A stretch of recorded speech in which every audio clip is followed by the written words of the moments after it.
လိုက်တာမရဲ့ဒီလာလဲ OTA ဆန်လို့တွေလုံးနဲ့ခုတီတရားရွက်နေတက်မလာအောင်နော်ဟုတ်တယ်အမဆိုလို့ရှိရင်လေ promotion ရှိမှလားလို့မျှော်နေတည်မှာဒါပေမဲ့လူကြီးတွေက experience တော့ရှိရ management skill ကမရှိဘူးဆိုပြီးတော့ပြောနေတာညီမတို့ဘယ်လောက်ပဲပြန်မှန်းခံခံဒီထက်ပိုရေးချင်းတခုရှိမှတော့ရမယ်ထင်တယ်မရှိလို့ရှင်တော့ဒီတန်တရားထဲမှာပြည့်မိနေတော့မှာတင်းတင်းတက်တက်ဖို့တဲ့ကြတော့အချိန်မပေးနိုင်ဘူးလေတည်မလားအမတို့အလုပ်တရားလည်းမအားဘာသာလည်းမတူဖြစ်နေရညီမလေးရဲ့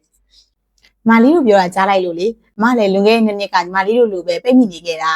MB တက်လိုက်မှပဲ management တွေပဲရောက်ပြီးဆင်ပြေသွားတာဟုတ်တယ်နော်အမကိုကြည့်ရလို့ရှိရင်အမြဲအလုပ်ရှုပ်နေတာဒီလောက်မြင်မြင် manager ဖြစ်သွား MBA ကျောင်းပေါ့နော်ဒါပေါ့တန်းချိန်လေးကလည်းရုံးချိန်လို့ weekend တန်းလေးဖြစ်တာကြောင့်မတို့လိုဝန်ထမ်းတွေအတွက်ဆင်ပြေရလေပြီးစနေနေ့ကလည်း installment plan လေးရှိရမို့လို့ပို့ပြီးဆင်ပြေသွားတာပေါ့ဟုတ်လားအမပေကျောင်းမှာတက်တာလဲ ATBC International College မှာတက်တာလေညီမလေး